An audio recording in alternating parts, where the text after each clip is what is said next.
Eric the Elf and the Toucan.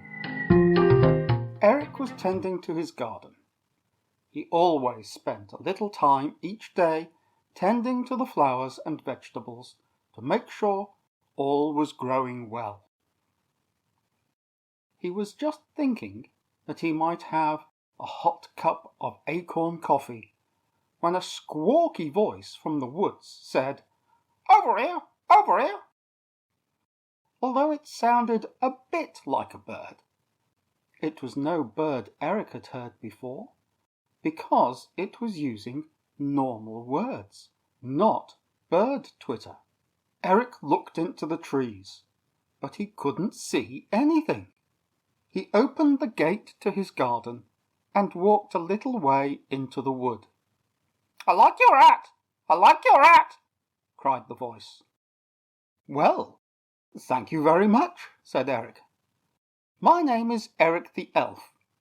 I don't think we have met before, because I am sure I would have remembered such a distinctive voice." "Terry wants a peanut! Terry wants a peanut!" the voice cried out. Eric searched in the bushes and the trees, looking high and low. "I am afraid I don't have any peanuts, but I do have some hazelnuts which you might like," said Eric, hoping to coax out whoever it was.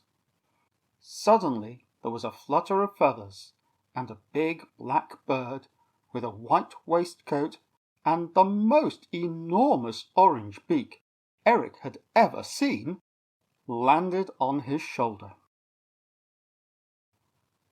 "Hello there. You know, you can talk bird if you want. I will understand what you're saying," said Eric.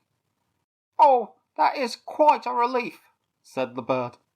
"Although I can use words, it is not really what I enjoy, and I have not seen another bird like me for 2 years, since I was taken from the jungle. By the way, my name is Terry the Toucan." Eric returned to his cottage with Terry perched on his shoulder. As they sat in his kitchen, eating seed cake and drinking acorn coffee, Terry told his story.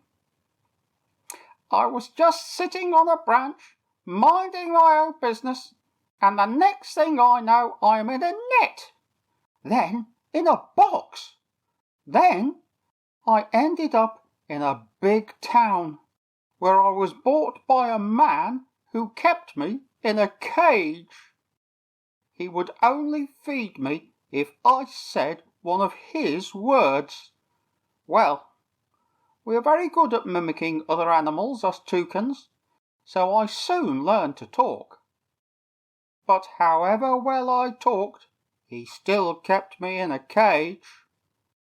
One day, when it was very warm and sunny, he had opened the windows, and when he opened my cage to put my food in, I took my chance and flew straight out of the window.